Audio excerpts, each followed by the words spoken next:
The evening started like every other family gathering over the past 5 years, with my older sister Jessica making sure everyone knew exactly where I stood in the family hierarchy. As the hostess seated us at Bellacourt, the city's most exclusive Italian restaurant, Jessica immediately grabbed the wine menu and started her performance. "Sarah, honey, maybe you should look at the appetizer section," she said, her voice dripping with fake concern. "I know your salary at the warehouse doesn't really stretch to places like this." I glanced at the menu. Entrees ranged from $45 to $85. The wine list started at $30 a glass. For most people it was expensive. For someone making minimum wage at a distribution center, it would be a week's salary. "Thanks for thinking of me," I said quietly, studying the pasta selection. Mom beamed at Jessica like she just solved world hunger. "That's so thoughtful of you, sweetie. Sarah, your sister is just looking out for you. You know how hard it's been since you dropped out of college." The familiar sting hit right on target.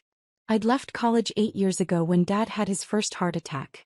Someone needed to take care of the medical bills that insurance wouldn't cover, and someone needed to work full-time to keep money coming in.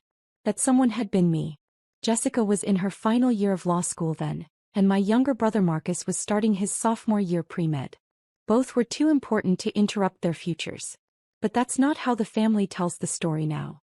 "I still don't understand why you just gave up," Dad said, not looking up from his menu. "Marcus managed to finish medical school while working part-time. Jessica graduated law school with honors. But you just quit." "Some people aren't cut out for higher education," Jessica added helpfully. "And that's okay. The world needs warehouse workers too." Marcus nodded sagely from across the table. At 26 he'd just finished his residency and landed a position at Children's Hospital. "The important thing is finding work that matches your capabilities," he said. "Not everyone can handle the pressure of professional careers." I took a sip of water and said nothing. This was the script we followed at every family dinner, every holiday, every birthday celebration. Jessica would establish her superiority, Marcus would provide the psychological analysis, and Mom and Dad would nod along like this was all perfectly reasonable. My role was to sit quietly and accept their assessment of my life. "Remember when you used to talk about being a chef?" Mom asked, her tone suggesting she was reminiscing about a child's fantasy of becoming a dinosaur. "You were always in the kitchen trying to recreate dishes from restaurants. I should have known then that your ambitions were more practical." "Food service is honest work," Dad agreed. "Nothing wrong with knowing your limitations." The server approached our table, a young woman with perfect posture and an expensive-looking uniform. "Good evening, everyone. Welcome to Bellacourt. Can I start you with some wine recommendations?" Jessica immediately took charge as she always did. "We'll need something impressive. This is a celebration, our mother's 60th birthday. What do you have that's really special?" "Our sommelier recommends the 2015 Barolo," the server replied. "It's $120 per bottle." Jessica's eyes lit up. "Perfect. And I think we'll all start with the seafood tower. The large one." I glanced at the menu again. The large seafood tower was $180. With the wine, appetizers, and entrees, this dinner would easily cost over $600. Jessica was making a point as usual. She could afford to treat the family to expensive dinners. I could not. "Actually," Dad interjected, "maybe Sarah would prefer something more in her range. The chicken parmesan is only $38. "Dad, it's fine," I said. "I can afford dinner." "Sweetie, we know you're proud," Mom said, reaching over to pat my hand. "But there's no shame in being practical. Your sister can handle the expensive dishes. You should order what makes sense for your budget." The familiar heat rose in my chest. Not anger exactly, but something deeper. The careful patience I'd been building for 8 years. I'd learned long ago that arguing only made things worse. When I'd tried to explain the real reason I'd left college, they'd accused me of making excuses. When I'd mentioned the 60-hour weeks I'd worked to cover Dad's medical bills, they'd said I was being dramatic. When I'd pointed out that I'd taken over the mortgage payments for 6 months after Dad's surgery, Jessica had said I was keeping score and being petty. So I'd stopped explaining. I'd stopped defending myself. I'd learned to sit quietly while they rewrote history and accept their version of events. It was easier than fighting a battle I could never win. "The chicken parmesan sounds perfect," I said with a smile. Jessica looked satisfied. Great choice. Very sensible. The server took our orders and disappeared. The conversation moved on to Marcus's new position at the hospital, Jessica's latest case at her law firm, and Mom's garden club. I listened and nodded at appropriate intervals, playing my assigned role as the family's cautionary tale. "Oh, I forgot to mention," Jessica said as we waited for our appetizers. "David and I are looking at houses in Riverside Estates. We found this amazing colonial with 6 bedrooms and a 3-car garage." Riverside Estates was the most exclusive neighborhood in the city. Houses there started at $800,000 and went up to several million. "That's wonderful, honey," Mom gushed. "You two have worked so hard. You deserve every bit of success. The down payment alone is more than most people make in 5 years," Jessica continued, clearly enjoying herself. "But David's promotion to partner came with a substantial bonus, and my caseload has been incredibly lucrative." She glanced at me to make sure I was properly impressed by her success. "Of course, we'll need to furnish it appropriately. We're thinking of hiring an interior designer. Someone who understands quality." "Money well spent," Dad agreed. "First impressions matter in your line of work. Clients need to see that you're successful." "Exactly," Jessica said. "Image is everything in professional careers. People judge you by your surroundings, your clothes, where you eat dinner." She gestured around the elegant restaurant. "Places like this send a message about who you are." The message was clear. She belonged in places like Bellacourt. I did not. Our appetizers arrived. The massive seafood tower Jessica had ordered, along with several smaller plates. Everything looked exquisite and expensive. Jessica made a show of photographing the food for her social media, angling her phone to capture the restaurant's elegant interior. "This will look amazing on Instagram," she said. "My followers love seeing the high-end places David and I discover." "How many followers do you have now?" Mom asked, clearly proud. "Almost 15,000, Jessica replied. "Mostly other lawyers and professionals. It's actually great for networking. I've gotten 3 new clients just from people who saw my restaurant posts." Marcus nodded approvingly. Social media presence is crucial for professional development. Potential employers and clients research everything these days. "Exactly why I'm careful about what I post," Jessica said, taking another photo. "You have to curate an image that reflects your status and aspirations. People need to see that you operate at a certain level." I understood the subtext. My social media presence, what little existed of it, would not reflect the kind of status worth advertising. My life would not impress Jessica's professional network. "Sarah, you should really work on building your online presence," Mom suggested. "Maybe post some pictures from your warehouse job. Show people that you're employed and responsible." "That's sweet, Mom," Jessica said with a condescending smile. "But Sarah's work isn't really the kind of thing that builds professional credibility. Maybe she could post some of her cooking experiments instead." Food blogs are popular with regular people. Regular people. As opposed to Jessica's professional network of lawyers and doctors and executives. Our entrees arrived, and the conversation continued along familiar lines. Jessica described her latest legal victory, a complex corporate case that had earned her firm substantial fees. Marcus talked about a difficult pediatric surgery he'd assisted with. Mom and Dad hung on every word, asking detailed questions and expressing appropriate amazement at their successful children's accomplishments. When they turned to me, the questions were different. "How are things at the warehouse, Sarah?" Dad asked, his tone suggesting he was inquiring about a temporary situation rather than my actual career. "Fine," I replied. "Busy season is starting, so there's lots of overtime available." "Overtime is good," Mom said encouragingly. "Every little bit helps when you're on a tight budget." "Just don't burn yourself out," Jessica added. "Physical labor takes a toll on the body. You need to think about your long-term health." Marcus nodded professionally. "Repetitive stress injuries are common in warehouse work. You should be careful about your posture and lifting technique." They meant well, I told myself. They were showing concern for my welfare. But somehow their concern always felt like another reminder of my limitations. Another gentle suggestion that I wasn't quite capable of managing my own life. "I'm careful," I said simply. "Good," Dad said. "We worry about you, sweetie.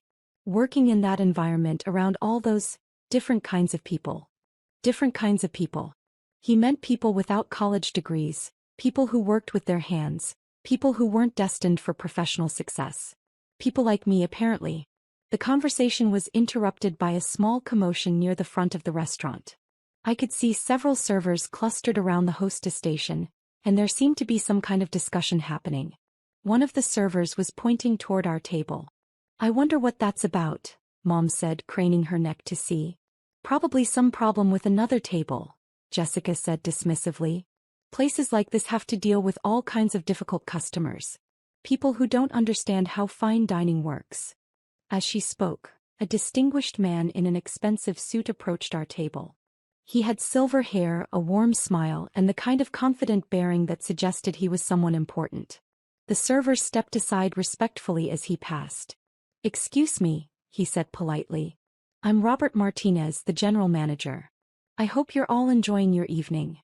"Everything has been wonderful," Jessica said immediately, switching to her professional voice. "The service is impeccable, the food is outstanding. You run an excellent establishment." "Thank you so much," Robert replied. "I'm delighted to hear that. Actually, I was hoping to speak with Ms. Chen." His eyes found mine across the table. "Miss Sarah Chen." The table went quiet. Everyone stared at me with confused expressions. "That's me," I said quietly. Robert's face broke into a genuine smile. "Miss Chen, I apologize for interrupting your dinner. I wanted to personally welcome you back to Bellacourt. It's been several weeks since your last visit and we've missed you." I could feel my family's eyes boring into me, but I kept my expression neutral. "Thank you, Robert. It's good to be back. Your usual private dining room is prepared if you'd prefer more privacy for your celebration," he continued. "I know you typically prefer the quieter atmosphere for family gatherings." Jessica's mouth was slightly open. Dad was staring at Robert like he was speaking a foreign language. Mom looked completely bewildered. "Actually, we're fine here tonight," I replied calmly. "But thank you for the offer." "Of course," Robert said with a slight bow. "Please let me know if there's anything at all I can do to make your evening more enjoyable. The chef has prepared a special dessert selection in honor of your mother's birthday, if you'd like to see it later." "That's very thoughtful," I said. "We'll definitely take a look." "Wonderful. Enjoy the rest of your dinner." Robert nodded politely to the table and walked away. The silence that followed was deafening. "What?" Dad started, then stopped. "How does he?" Mom began, then trailed off. Jessica was the first to find her voice. "Sarah, how does the manager of Bellacourt know you? Have you been here before?" I took a sip of my wine and considered my answer carefully. "A few times." "A few times," Marcus repeated. "Sarah, this place costs more than your weekly salary. How could you afford to eat here a few times?" "And he said your usual private dining room," Jessica added, her voice rising slightly. "Sarah, private dining rooms here cost thousands of dollars. They're for corporate events and special occasions. How would you even know they exist?" I could see the wheels turning in their heads, trying to reconcile what they'd just witnessed with everything they believed about my life. It didn't compute. In their minds, I was Sarah the warehouse worker, Sarah the college dropout, Sarah who couldn't afford a nice dinner. I wasn't Sarah who had usual private dining rooms at exclusive restaurants. "I don't understand," Mom said slowly. "Sweetie, have you been spending money you don't have? Are you in debt?" The familiar protective instinct kicked in. For 8 years I'd let them believe what they wanted to believe about my life. It had been easier than explaining, easier than dealing with their questions and skepticism. But sitting there watching them struggle to process the simple fact that the restaurant manager knew my name, I realized how deeply their assumptions had taken root. "I'm not in debt, Mom," I said quietly. "Then how?" Jessica began. "Excuse me." Another voice interrupted our conversation. This time it was our original server, looking slightly nervous. "I'm sorry to bother you again, but there's been a small issue with your bill." Jessica immediately tensed. "What kind of issue?" "Well," the server said, glancing at me uncertainly, "our system is showing that Ms. Chen's employee discount should have been applied automatically, but there seems to be a technical problem. Would you prefer to have it adjusted now, or should we handle it after dinner?" The words hung in the air like a bomb about to explode. "Employee discount?" Dad said faintly. The server looked confused by the family's reaction. "Sir. Ms. Chen's ownership group employee benefits." We typically comp the entire meal for family celebrations, but the system isn't recognizing her tonight for some reason.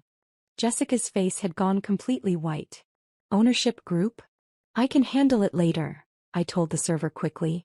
Don't worry about it now. Of course, Ms. Chin. I'll make a note in the system. The server disappeared again, leaving us in another stunned silence. This time no one spoke for a full minute. Finally, Marcus cleared his throat. Sarah, he said carefully, what exactly do you do for work? I looked around the table at my family's shocked faces. Mom was clutching her napkin like a lifeline. Dad was staring at me like I'd suddenly sprouted wings. Jessica looked like someone had just told her the world was flat. I work at a warehouse, I said simply. But the employee discount, Mom whispered. The ownership group. I work at the warehouse that supplies Bellacourt, I explained calmly. Along with 12 other restaurants in the city. That was technically true. I did work at the warehouse. I just hadn't mentioned that I owned it. You're a distributor? Dad asked, hope creeping into his voice. Maybe his daughter wasn't a complete failure after all. Maybe she'd just been modest about her job title. Something like that, I replied. Before anyone could ask more questions, Robert appeared at our table again, this time looking slightly apologetic. Miss Chin, I'm terribly sorry to interrupt again, but we have a situation that requires your attention. The kitchen manager from Bistro Laurent just called. They're completely out of the organic microgreens for tomorrow's dinner service, and they're hoping you can arrange an emergency delivery tonight. He paused, noticing the family's expressions. I told them you were celebrating your mother's birthday and shouldn't be disturbed, but they said it was urgent. Apparently they have a food critic coming tomorrow, and the dish isn't possible without your greens. I sighed softly. Tell them I'll have a delivery driver there by 10 tonight. They can pick up what they need from the climate-controlled storage at the main facility. You're a lifesaver, Robert said gratefully. I'll let them know immediately. He disappeared once more. The silence this time was different. Heavier.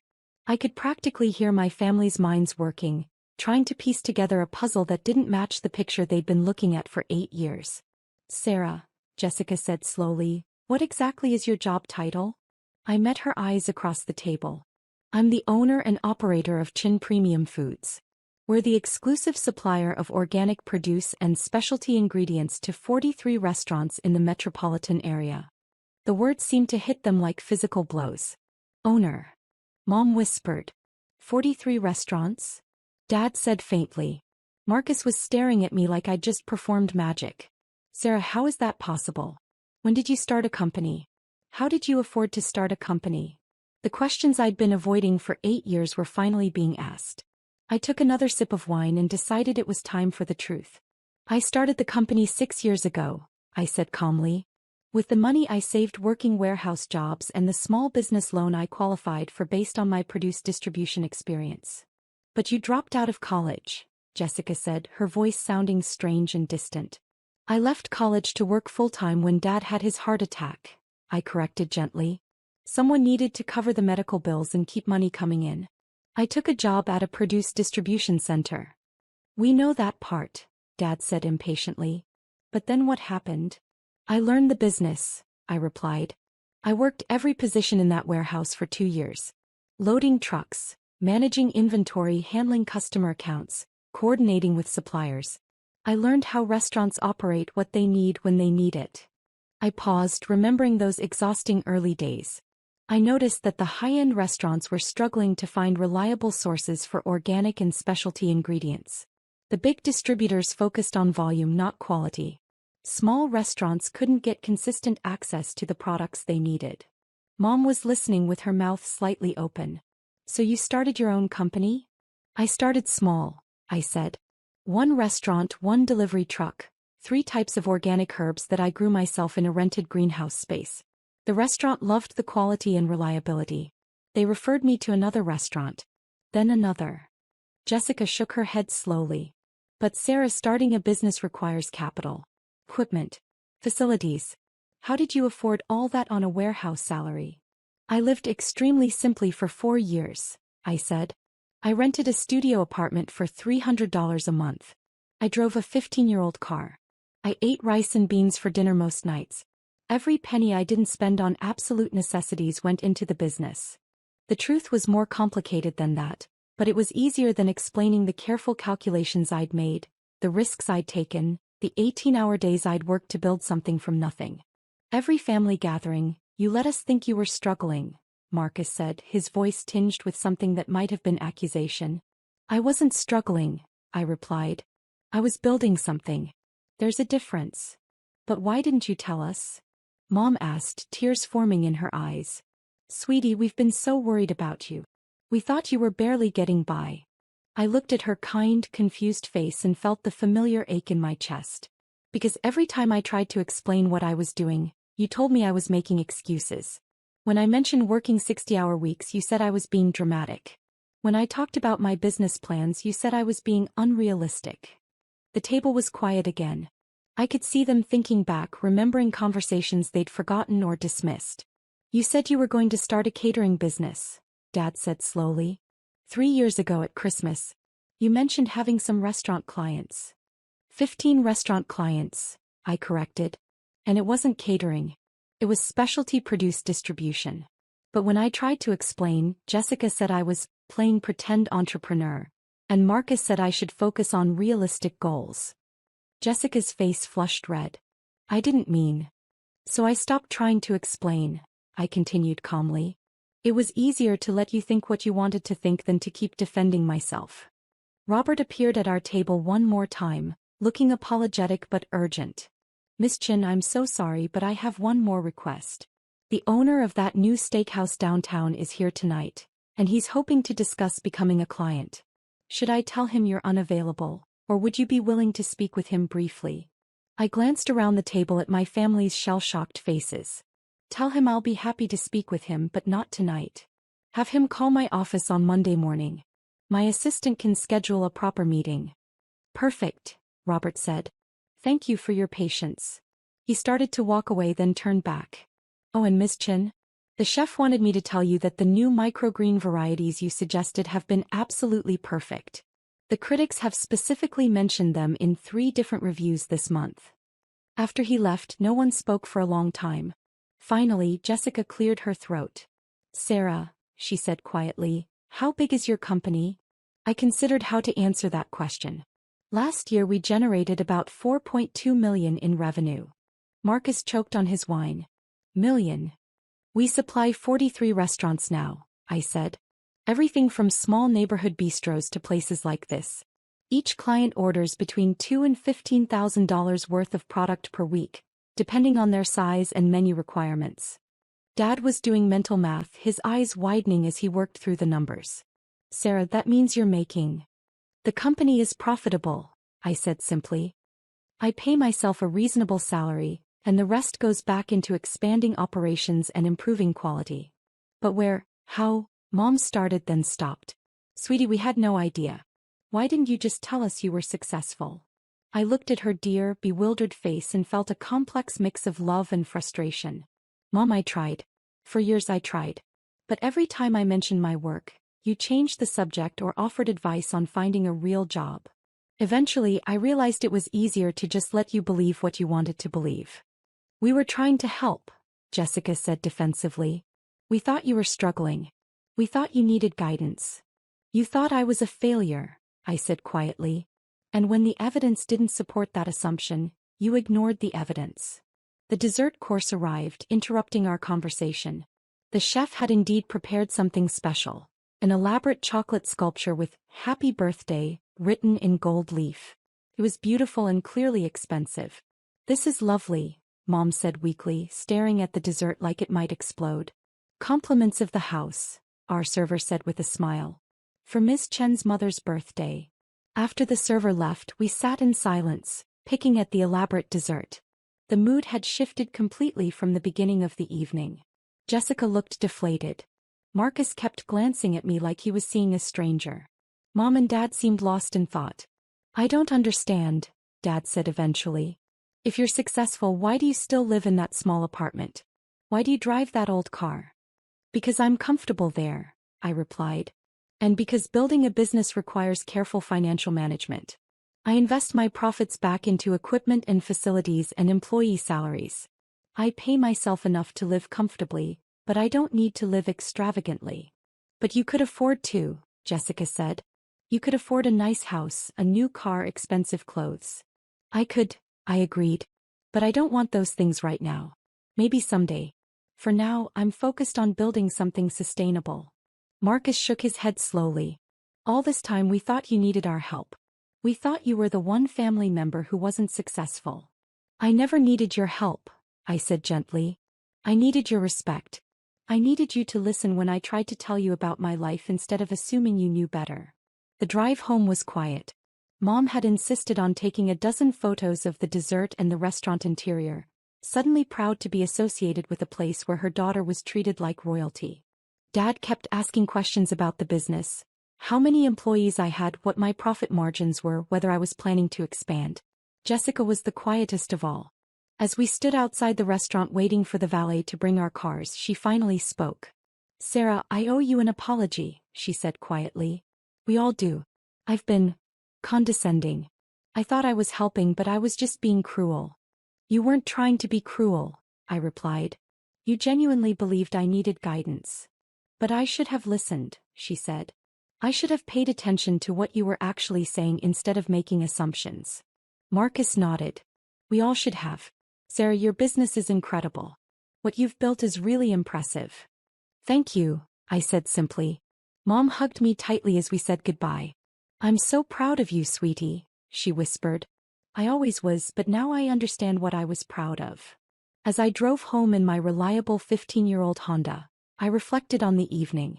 Part of me felt vindicated. Finally, my family understood that I wasn't the failure they'd imagined. But mostly I felt sad.